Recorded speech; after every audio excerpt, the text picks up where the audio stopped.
ایک دفعہ کا ذکر ہے کہ خلیفہ ہارون الرشید نے بہلول دانا کو اپنے دربار میں طلب کیا۔ خلیفہ کا ایک کارندہ فوراً ہی بہلول کی تلاش میں روانہ کر دیا گیا۔ بہلول اسے کہیں بھی نہیں ملا، نہ وہ اس ویران کھنڈر میں تھا جو اس کا بسیرا تھا، اور نہ ہی قبرستان میں جہاں وہ اکثر و بیشتر کسی سوچ میں گم بیٹھا رہتا تھا۔ کسی نے بتایا کہ وہ مسجد کی طرف جاتے ہوئے دیکھا گیا ہے۔ کارندہ بھی مسجد کی سمت چل پڑا۔ ابھی وہ راستے میں ہی تھا کہ اس نے دیکھا کہ بہلول اپنے جوتے ہاتھ میں پکڑے اور چھڑی بغل میں دبائے گرتا پڑتا مسجد سے باہر نکلا، اور جس طرف اس کا منہ اٹھا سر پٹ بھاگتا چلا گیا۔ اس کے پیچھے ایک شور بلند ہوا، پکڑنا، دیکھو جانے نہ پائے، پکڑو پکڑو، اس دیوانے کو پکڑو، اس گستاخ کی خبر لو۔ کچھ نوجوان طالب علم مسجد سے نکلے اور واویلا کرتے بہلول کا پیچھا کرنے لگے۔ بہلول اپنی ہی عبا میں الجھتا،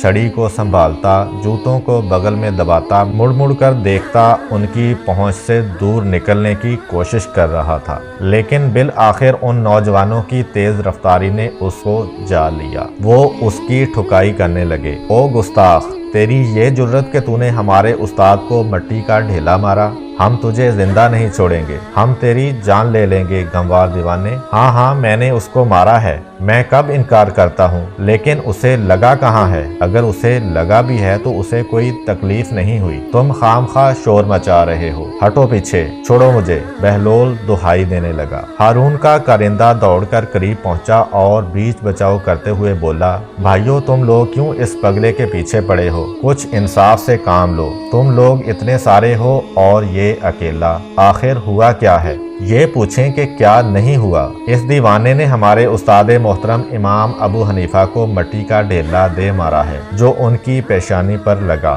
ہم اس کو ہرگز نہیں چھوڑیں گے۔ وہ پھر بہلول کے گرد ہو گئے۔ ہارون کے کارندے نے انہیں روک دیا، مگر ہوا کیا تھا؟ کیا ان کے ساتھ بہلول کا کوئی جھگڑا ہوا تھا؟ ایک طالب علم بولا، کیا بات کر رہے ہیں آپ؟ ہمارے استاد محترم کی شان اس سے بالا تر ہے کہ وہ اس جیسے کے ساتھ جھگڑا کریں۔ وہ تو ہمیں معمول کے مطابق درس دے رہے تھے کہ یہ کم بخت نہ جانے کہاں سے نمودار ہو گیا اور ان کی پیشانی پر ڈھیلا کھینچ مارا۔ آپ درمیان سے ہٹ جائیں، یہ پاگل ہے یا دیوانہ؟ آج تو ہم اس کو ایسا سبق سکھا کر چھوڑیں گے کہ سارا پاگل پن بھول جائے گا۔ ایک لڑکے نے اپنی بات ختم کر کے پھر بہلول کی طرف دیکھ کر دانت کچکچائے۔ کیوں بہلول، کیا یہ لڑکے ٹھیک کہہ رہے ہیں؟ کارندے نے بہلول سے پوچھا۔ ہاں، میں نے اس کو مارا ہے، مگر اسے لگا تو نہیں، نہ ہی اسے کوئی تکلیف ہوئی ہے، پوچھ لو اس سے۔ میرے پیچھے کیوں پڑے ہو؟ بہلول نے بڑی بے نیازی سے جواب دیا۔ دیکھیے آپ نے اس کی ڈٹائی، استاد محترم پیشانی پکڑے بیٹھے ہیں اور یہ کہتا ہے کہ انہیں ڈھیلا لگا ہی نہیں، میں ابھی اس کا دماغ درست کرتا ہوں۔ وہ طالب علم پھر بہلول پر جھپٹا۔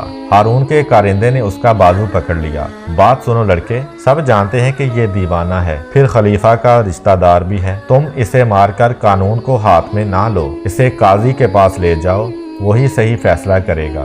بات لڑکوں کی سمجھ میں آ گئی۔ وہ بہلول کو پکڑ کر قاضی کے پاس لے گئے اور اسے تمام ماجرا کہہ سنایا۔ تو بہلول بولا، ذرا اپنے استاد محترم کو بھی تو بلا لاؤ، مدعی کے بغیر تم دعویٰ کس طرح پیش کر سکتے ہو؟ بہلول درست کہتا ہے، تم اپنے استاد کو بلا لاؤ، کیونکہ مدعی تو وہی ہیں، پھر ہم دیکھ بھی لیں گے کہ ضرب کتنی شدید ہے۔ قاضی نے حکم دیا۔ طالب علم گئے اور امام ابو حنیفہ کو بلا لائے۔ بہلول نے قاضی سے کہا، قاضی جی، کیا میں ان لڑکوں کے استاد محترم سے بات کر سکتا ہوں؟ ہاں، شوق سے، قاضی نے اجازت دی۔ بہلول نے انہیں مخاطب کیا، میرے عزیز، میں نے تجھ پر کون سا ظلم کیا ہے؟ عجیب مسخرے ہو تم، ابھی تم نے سب کے سامنے میری پیشانی پر مٹی کا ڈھیلا نہیں مارا؟ ابو حنیفہ نے غصے سے کہا۔ تو بھائی، اس سے تجھے کیا فرق پڑا؟ تو بھی مٹی سے بنا ہے اور وہ ڈھیلا بھی مٹی کا تھا۔ ابھی تو خود ہی تو اپنے شاگردوں کو سمجھا رہا تھا کہ امام جعفر صادق علیہ السلام جو یہ فرماتے ہیں کہ ابلیس کو جہنم کا عذاب دیا جائے گا،